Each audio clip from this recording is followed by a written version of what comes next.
We're awfully glad that you're watching 2020 tonight, and we count on the loyalty of you, our viewers.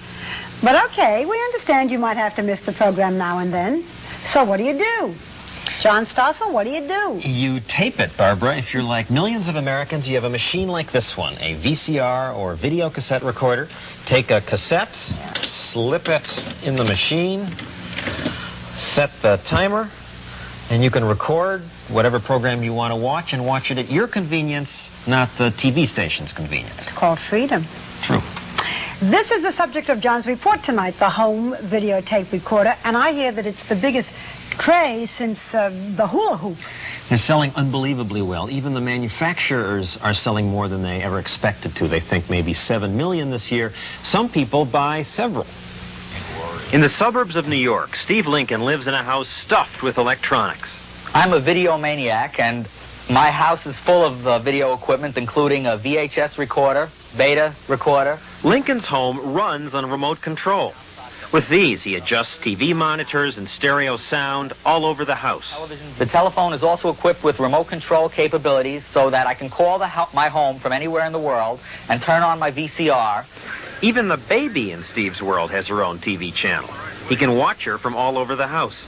She also has her own VCR. Steve plays educational tapes on it. For his own use, he has 1,000 videotapes. He needs a computer to keep track of it all. If I had a choice of buying dinner or a new videotape, I'd probably buy the videotape. All this seems pretty weird to me, but today more people are going crazy over the new technology. Home video has become the drug of the 80s. It's the new drug of the 80s, and we want to be in there when it's starting, which is right now. Some manufacturers will even tell you your life isn't complete without home video. If you really want to enjoy depths of your life, there is no time for you to wait to get involved with this video revolution. People aren't waiting. Video cassette recorders are being sold as fast as the manufacturers can make them. This is the warehouse at Panasonic. Over 30% of the company's business is in VCR right now. And we just can't keep the merchandise in stock. Is now a real middle-class, lower middle-class consumer appliance. It's almost an appliance now. I think it's going to move into the necessity stage. Like it's Doug Garr is the editor of Video Magazine. He says about 8 million of us will buy VCRs this year. Which is astounding. It means they're going out the door at the rate of 30 or 40,000 a day. Garr says the main reason to buy is to give you more control over your leisure time. In the past, you had to be home at 9 o'clock on Wednesday night to watch Dynasty. Now you just slip a tape into the recorder, and you get back late when you're out bowling with your friends, and you come home, and you can watch it at 11 o'clock or 12 o'clock or the next day or any time if you want. So That's why most people buy them? I would say time shifting is the major reason. Yet some VCR owners never even bother with television programs. I use my VCR just for watching movies. To watch films, to rent films and watch them. You don't tape things and watch them? No. Video stores like this one are opening up all over. I've never seen a retail business grow so fast. Shelves that used to display televisions or candy or cigars now are filled with videotapes. This store offers some 4,000 different movies.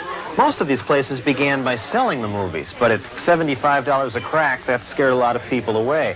Business really took off when they began renting them. At this store, they charge $8 for a 2-day rental. Many customers spend $55 on a video credit card, and then they get to rent for half price. At some stores, there have been price wars, and you can rent tapes for $1 a night. How often do you watch tapes? Well, I have to confess to certainly 4 or 5 movies a week. I come to rent movies for my son because in the morning, if I put on a good video movie for him, he'll let me sleep an hour later. It's a babysitter that you can't beat. So how much money do you spend a month to keep him babysat for? Oh, How much, Jay? We've got to do 15 movies a month, so we're talking maybe $60 a month. Just on him alone. Of course, we have our own preferences. And, we must do $100 a month in videos. Last year, we Americans spent $700 million buying and renting home video cassettes. So Michael Jackson could thrill us, Jane Fonda exercise us, big movies entertain us, and X-rated cassettes arouse us, all in our living rooms. The video store owner says this makes him rather intimate with his customers. You get to know all different things about them. You know what they watch, what they do at night. if they're into comedies, if they're into sex. I know when my customer's going to have sex. X-rated films once dominated the business, and they still sell well right alongside movies for kids. But now there's a rush by producers to get into the lucrative home market with tapes for every taste.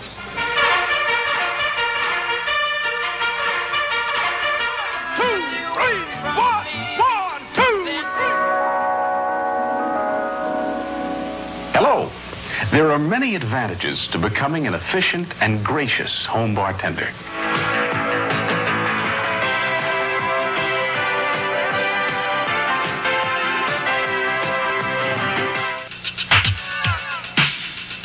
Now watch the same move in slow motion, and you'll see that you make your arm wave by moving one joint after the other.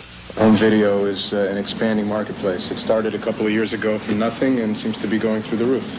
The movie Flashdance has sold 300,000 copies so far. Raiders of the Lost Ark has sold even more.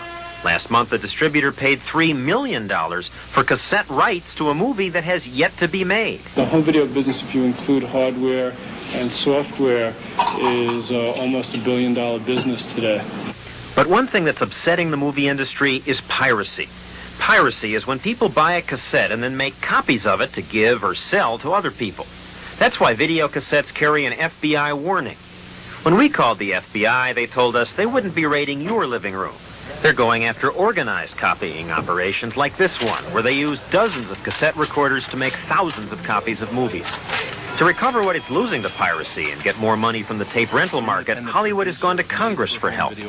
When somebody uses what belongs to others without the owner's permission or compensating them, that is copyright infringement. It is basic to the whole copyright concept. The movie industry is pushing two bills. One would give the studios more control over and a bigger share of pre-recorded tape sales and rentals. The other would impose a royalty, in effect a tax, on every blank tape and VCR sold in America. Tape users oppose such laws, saying they'd raise prices and that they're unfair. Why should you have to pay an extra buck or two for that tape to Hollywood when they had nothing to do with that tape? Of course, piracy isn't an issue if you use your cassette recorder to make your own movies. You've got the whole world in your hand. Today's cassette recorders make making home movies easy. You just buy a camera and plug it into your tape machine. And the new cameras are incredibly small. And with tape, unlike film, you don't have to wait for processing. You just shoot your pictures and then slip the cassette into the VCR and show your friends. And if it gets a little boring, Uncle Dave's trip to China was boring. Fast forward through the Great Wall part. Some people use home video cameras to make real movies. A satire of a TV film critics show won an award. It's like, for sure got me. Well, no, I have to disagree with you. I thought the lawyer really carried the show by himself. Well, it looks like we disagree again. I'm David Camatoy. And I'm Paul Ashley. We gotta go. Bye. All this technology sounds terrific. But if you want to participate, how do you decide which machine to buy? So, Jerry, you're going to buy a video recorder, huh? Yep. Jerry, trust me. You want the one with the high writing No. Believe me, Jerry, you need convenient front loading. Hey, my friend, programmability. Every manufacturer will tell you their machine is it. This is it. RCA has the first VHS hi-fi machine. This is it. I've got 3 breakthrough products with me today from Sony Corporation. This is it. We at Kodak feel that the new Kodak... This is really it.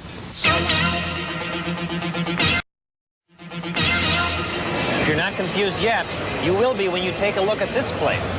This is the Consumer Electronics Show held this week in Chicago. All the manufacturers come here to show off their version of what they think is it. The manufacturers will do just about anything to make their products stand out. Their goal is to attract the attention of store owners and buyers for retail stores. 90,000 of them are here. They're trying to decide which electronic products to buy so they can resell them to us later. We just try to outguess the public and try to determine what we think they're going to like and take a chance. Everyone's in video now. If you don't know what to buy, how are your customers supposed to know? I got it, they'll buy what we buy for them. What are you going to buy? I didn't buy anything. I'm mixed up, too. High tech is what they say they're here for, though it's interesting. Conventions will be conventions. The longest line is made up of people waiting to get an autographed copy of Playboy. Not that the product displays weren't interesting. Memorex has an exhibit bragging that its videotapes can break glass too. Let's see if it can.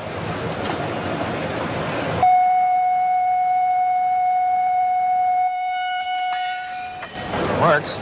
Now, other companies' tapes would break glass too, right? Sure, I believe they would. Pioneer is selling a jukebox that plays not just music, but music videos. And they're also selling a special lounge chair that pumps sound into you as you watch TV. Speakers are built into the chair. But the big seller is still the video cassette recorder. No cassette is inside. No cassette. This year they have a machine that talks to you, and a VCR that lets you set the machine to record programs up to a year in advance. Now, I don't know why anyone needs these things. Perhaps more appealing is the sound quality of the new machines. Hans Fontel is audio-video critic for the New York Times. Up to now, the sound portion on all VCRs has been pretty crummy. Until now. The hottest VCRs this fall will be hi-fi stereo machines. Be warned, stereo and hi-fi stereo are not the same thing. Stereo merely means that you differentiate between left and right, that you've got two channels. Now, both channels can be lousy. High fidelity means that you get clear, natural sound over the full range from the lowest bass to the uppermost highs. The new hi-fi machines have that. Also new this year, an 8mm format that lets you use a smaller cassette. Before 8mm, we had a choice between beta format or VHS format. It doesn't much matter which you buy. All will give you a good picture, but you should know that the machines are not compatible. That means they won't play tapes recorded on another type of machine. So if you're buying a VCR, it's a good idea to buy the same format your friends own. Then you can exchange tapes. Today, most Americans own VHS machines. And don't get hung up on brand names. There are 22 different brands, but all of them are made by just 7 Japanese companies. And much of the basic equipment is standardized. Now, if you're confused about which equipment to buy, some stores will solve the problem for you by selling you a video room. This one's at New York Video. It has all the state-of-the-art technology, including a 10-foot TV screen. It's all yours for $59.99. That's $59,990. Now, obviously, you can join the video revolution for a lot less. Today, you can buy perfectly good VCRs for $300. If you want to try one out first, many stores rent them for $10 a night. Renting is also a way to make sure you have the newest equipment because the technology keeps changing. Soon we'll be seeing stereo TVs, tiny screens, 2- and 3-screen TVs, still fancier cassette recorders, even a TV that lets you participate. A company called ACTV has come up with a system that lets you make some of the decisions a television director would normally make. For example, watching a music program like this one, if I want to change the shots, I can do it with this activator. If I want a tighter shot, I press a button. Press the button again if I want to see the backup singers or the band. I call the shot. But wait a second. Ultimately, can we control all this technology? Or will it make us more passive and change our society? Stuart Ewan teaches communications at Hunter College. We are talking about a society which over the past 50 or 60 years has increasingly defined life as something which took place in the home, increasingly sitting in front of electronic equipment. It kind of encourages a sort of political and social passivity, which I think is very dangerous to the lifeblood of democracy. I think when you have a society which generates a culture of passivity, the question of democracy really begins to be pushed further and further aside. John, on a practical nature, I wonder if some people buying videotape recorders have the problem that I have, which is that I own one, but it's so complicated, I don't know how to use it. They are complicated, and there's a lot of confusing information out. When we come back, I'll have some practical advice on how to get the best use out of the machines. Good. Maybe I'll learn something. We'll be right back.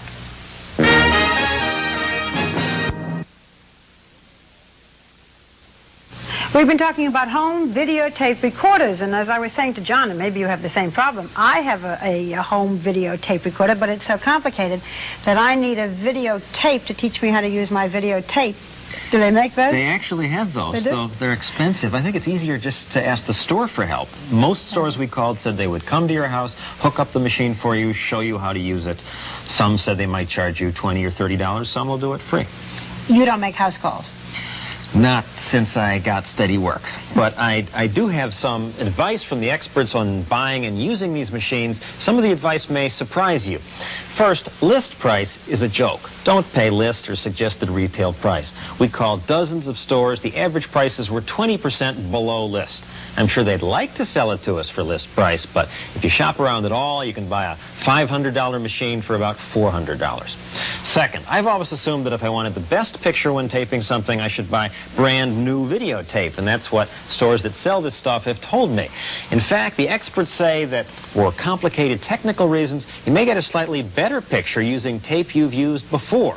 You don't need to buy new tape. Of course, after about 100 plays, the picture quality will get worse. Third, after time, your VCR picture will get snowy, like this. Probably means the video heads need cleaning. Video service centers will be happy to do that, but they'll charge you as much as $89 for it. But you don't need to spend all that money. For about $15, you can buy a special head cleaning cassette. Just insert it in the machine, press play, let it run for about 30 seconds, and that cleans the heads. You don't need to bring the machine into an expensive service center. The best pictures, by the way, are not on tape at all, but on laser discs, where the quality is unsurpassed. But you can't record on disc yet. Another tip, rewind your tapes after you use them and store them upright, like this, not lying down flat. Storing them upright keeps the edges of the tape from being damaged. And finally, when you buy new videotape, it's a good idea to fast forward it and then rewind it once before recording gets in the tape during shipping, and the slack can give you a bad picture.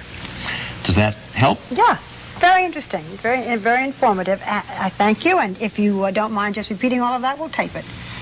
You should have taped it already.